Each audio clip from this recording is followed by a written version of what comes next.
Hi, welcome to NCRT Class 8 History. This is the fourth chapter of your book. The name of the chapter is Tribal Decus and the Vision of Golden Age. Here the word tribals refers to the people who live in the forest area in a very harsh condition and they have different social and cultural life. The word Decus denotes to outsider mainly European moneylenders and traders. So these were the people who affected the life of tribal people in India. So this was the reason that they raised several protests against the Britishers and they wanted to restore their glorious past, the golden age. So in this image you can see the people of a community. This is actually Birsa Munda who is addressing the people of his community to raise protests against the Dikus. In 1895, a man named Birsa, who was born in the Munda tribe, started gaining popularity.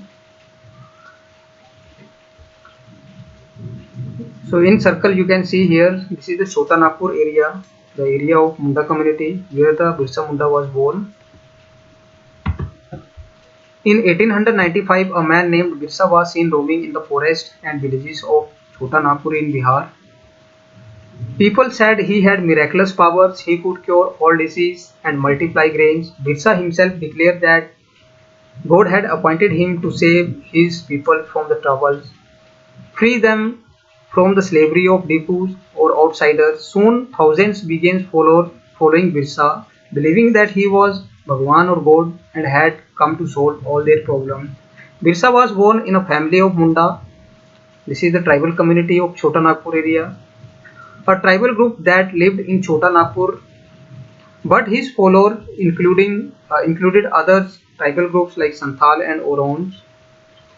All of them, in the different ways, were unhappy with the changes they were experiencing and problems they were facing under the British rule.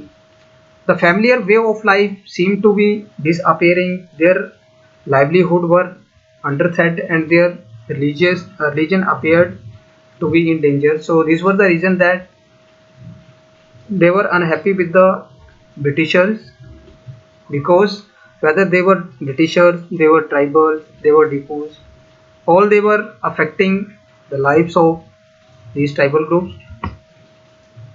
Now, what problems did Birsa set out to resolve? Who were the outsiders being referred to as Dipus? How did they enslave peoples of the region? What was happening to the tribal people under British? And how did their life change? So these are the questions we will read in this chapter. Here, how the tribal groups lived. They practiced jhum cultivation. Some were hunter and gatherers. They were animal herders. Now, first is jhum cultivation. So, this kind of cultivation practiced mainly in the northeastern state, as you can see here. This is also referred as slash and burn cultivation and shifting cultivation, because in hilly area one patch of land is cleared by the tribals by obsolete means, mainly with a hoe, axes, and they fell the trees, and felling trees later on burned by them, and the ash which remained after burning of trees is used as a natural fertilizer for growing the crops.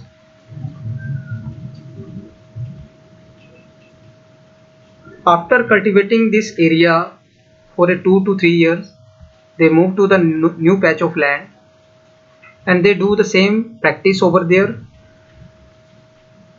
until they come back to the original place. So that is why this kind of agriculture practice is known as shifting cultivation and slash and burn cultivation. So as we have already discussed, this kind of practice is done mainly in the northeastern state and some central part of India in hilly tracts. Some were hunter and gatherers. Hunter and gatherers includes Khond of Odisha, Bagas of central India. They do this kind of practice, and these are the characteristics of hunter and gatherers. They used to hunt collectively, and whatever they get from the forest, they equally divide. in the member of among the member of their communities. They gather fruit and roots from the forest. They use shrubs for medicinal purpose and sold forest produce in the local market. The local weavers also depend on the tribal for the supply of kusum flowers, which they use for the dyeing of cloth and leather.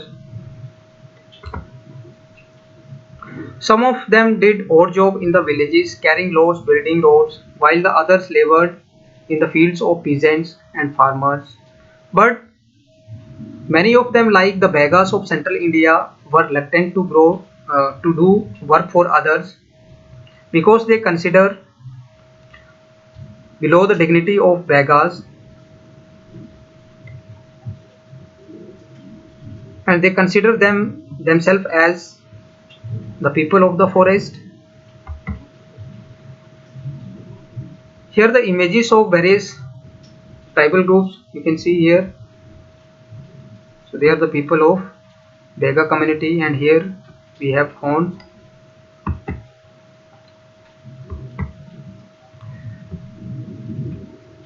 So they are the hunter and gatherers.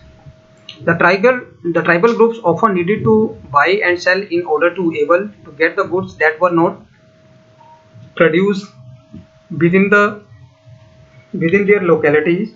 So this led to their dependence on the traders and money lenders. The traders came around with the things for sale and sold the goods at a high prices. Money lenders gave loans with a which the tribals met their cash needs and adding to what they earned, but the interest charged by them is very high. uh, so the interest was very high. So in this way they fell in the trap of poverty, and they consider these money lenders and traders as their enemy because they were responsible for their miser condition. Some herd animals, so they include Ban Gujars, Labadis and Gadis and Bakrwal. Let's discuss more. So they are the pastoralists. They were the pastoralists who moved with their herds, include sheep, cattle, according to the seasons. When the grass in one place was exhausted, they moved to another area. The Ban Gujar of Punjab hills and the Labadis of Andhra Pradesh were the cattle herders. The Gadis of Kullu, Himachal Pradesh were shepherds, and the Bakrwals of Kashmir reared goats. So various tribal groups, as you can see here, found in different parts of India. These are Gadis, Bakrwal, Gujjar here, Trai region of Punjab, Gadi in Himachal Pradesh, Bakrwal in J&K, Bhotia in Uttarakhand, Begas in central India, mainly Madhya Pradesh and Odisha, then Gonds, Madhya Pradesh. So these are the various tribal groups found in different parts of India. Some took to settle cultivation. They do cultivation in particular area. In 19th century, many from within the tribal groups had begun settling down and cultivating their fields in one place year after year. Instead of moving from one place to another place, they began to use the plow and gradually got rights over the land they lived on. In many cases, like the Mundas of Chota Nagpur, and lands belonged to the clan as a whole, all members of the clans were regarded as a descendant of the original settler who had first cleared the land. So they were the original settler. Thereafter, all of them had rights on the land. Very often, some people within the same clan acquire more power than others. Some became chief and other followed.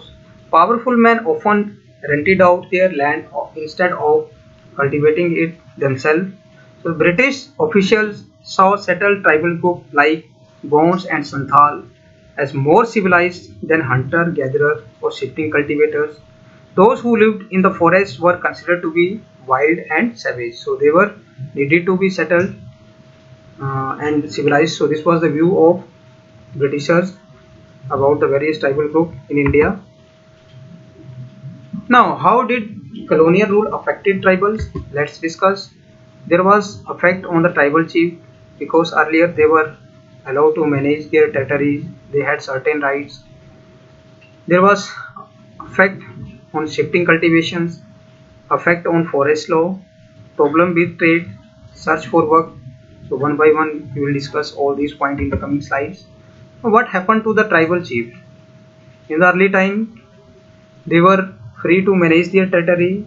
They have they had full control over their territories. They had their warriors. But whenever the Britishers imposed their policies, they lost their power. They lost their administrative control. Discipline was forced upon the tribal group. They were not allowed to celebrate their fest. They were not allowed to celebrate their traditional cultures. They had to pay tribute to the Britishers. So in this way, the tribal chiefs were affected by the Britishers. Next is what happened to the shifting cultivators. The British were uncomfortable with the groups who moved about and did not have a fixed home. They wanted the tribal people to be settled down in particular areas so that the tax could be imposed easily on them. So for this purpose they introduced land settlement, that is the land measured by them and defined the rights of each individual to that land and fixed the revenue demand for the states because company wanted a regular supply of revenue. The British efforts to settle Jhum cultivation was not very successful. Settled plough cultivation is not easy in the areas where the water is scarce and soil is dry. So in infertile soil it was not successful. In fact, Jhum cultivations who cultivation took to plough cultivations often suffered since their field did not produce good yields. So the Jhum cultivation in northeastern India insisted on continuing with their traditional practices. So the people who were residing in the northeastern state, they continue their traditional practices. Facing widespread protests, the British had to ultimately allow them the rights to carry on shifting cultivations in some part of the forest. So this was due to the protests raised by the tribal peoples and they continue with the old practices. Ultimately what happened, the Britishers allowed them to carry shifting cultivation in some part of the forest. Now next is forest law and their impact. Let's discuss. The tribal peoples were not allowed to move freely in the forest area because forests were declared by the Britishers as a state property. They declared forest reserve forest. Now they could not collect fruits from the forest. Animal hunting was also prevented or banned by the Britishers. They were not allowed to cut woods and collect medicinal plants from the forest area. But once the British stopped the tribal people from living inside the forest, they faced many problems. From where would be the forest departments? Would the forest departments get the labor? So this was the problem to cut the tree for railway sleepers and transport law. The colonial officials came up with the solution. They decided that they would give Jhum cultivators small patches of land in the forest area and allow them to continue uh, cultivate their area on these conditions that those who live in the villages would have to provide labor to the forest departments and look after the forest. So these were the conditions. So in many regions the forest department established forest villages to ensure a regular supply of cheap labor. So these were the conditions laid down by the British officers that they will allow the tribal people to live in the forest and do jhum cultivation when they will provide labor for them and look after their forest. Many tribal groups reacted against the colonial forest law because they were not allowed to collect woods from the forest, medicinal plants from the forest. They were not allowed to enter in the forest. So this was the reason that tribal group reacted against the colonial forest law. They disobeyed the new rules. They continued with the practice that were declared illegal. So such protests or revolt include Songram in 1906 in Assam region, the forest satyagraha of 1930 in the central province, mainly in Madhya Pradesh and some part of Chhattisgarh. So as you can see here, so this is Songram revolt. Next is the problem with trade.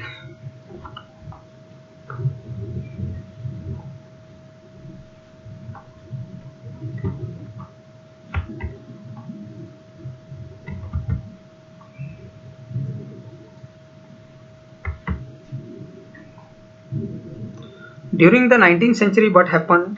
The tribal groups found that the traders and money lenders were coming into the forest more often, wanting to buy forest produce, offering cash loans and asking them to work for wages. So it took tribal group that sometimes to understand the consequences of what was happening in reality. For example, Hazaribagh in present-day Jharkhand was an area where the Santhal reared cocoons. The traders dealing in the silk sent in their agents who gave loans to the tribal peoples and collect the cocoons. The growers were paid rupees 3 to 4 for 1,000 cocoons. So these were then exported to the Burdwan or Gaya, present day in Bihar, for processing, and they were sold at a 5 times high prices. So the middlemen here made huge profit. So they were the people who made arrangement between exporter and the silk growers. The silk growers earned very little money, and many tribal groups saw them as enemy. Next is the search for work. The condition of tribals who had to go far away from their homes in search of work was even very worse or very bad. From the late 19th century, tea plantations started coming up and mining became an important industry. The tribals were recruited in large numbers to work the tea plantation of Assam and the mining of Jharkhand. So they were recruited through the contracts. So contracts were signed between the contractors and the laborers. So here laborer paid very less salary for wages and prevented them from returning their home, and they do work in very bad condition. Several laborers were died in the mines. Various revolt raised by the different tribal groups in India. So some of these Coles in 1831 to 32, Santhal in 1855, and there was revolt in Bastar in 1910 and Warli, present day in Maharashtra, in 1940. Now let's discuss more about Munda. Munda was born in 1875 in Ulihattu village in Khunti district of Jharkhand. He was son of poor father. He grew up in Bhonda forest. During his growing up years, he heard tales of Munda uprising of past. They talked of golden age, and they stated that the time will come when their ancestral rights would be restored. He went to local missionary schools to get education and listened sermons of missionaries and spent some time with the Vaishnav preachers. He wore sacred thread, but later on he turned against missionaries and landlords because they were affecting their tradition, their culture. This was the reason. He was influenced by many ideas during his growing up years. He urged his people to give up bad practices, give up drink liquors, and believe in witchcrafts. In 1885, he urged his followers to recover golden past for the age, or you can say Satyug, because at that time Munda were free from any kind of oppressions.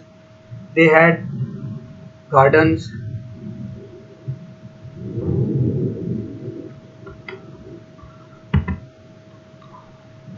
Now let's discuss revolt by Birsa Munda. As we have already discussed this point, he turned against landlords. In 1895, he urged Munda to recover glorious past. He wanted to establish his own Raj called Birsa Munda Raj. He wanted to keep missionaries and landlords out of his region.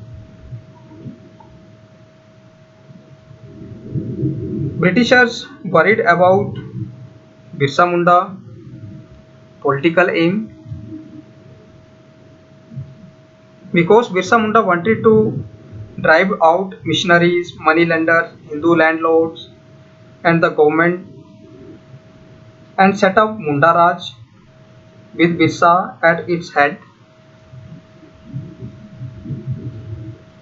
Britishers arrested Birsa in 1895, but after 2 years, in 1897, he was released. After his release, he started depicting Britishers as a Ravana and urged Mundas to fight against them. The people of Munda community destroyed churches, police stations, and raised a white flag. Birsa died in 1900 due to cholera, and this movement later on faded out. There were two outcomes of this movement. First, it forced the colonial government to make laws so that the land of tribals could not be taken away easily by the Dikus. Second is it showed the capacity of tribes to protest and show their anger against the injustice, and they did this by in inventing their own ways and symbols. So this was about the Birsa Munda. So with this we have finished this chapter. Thank you and have a good day ahead.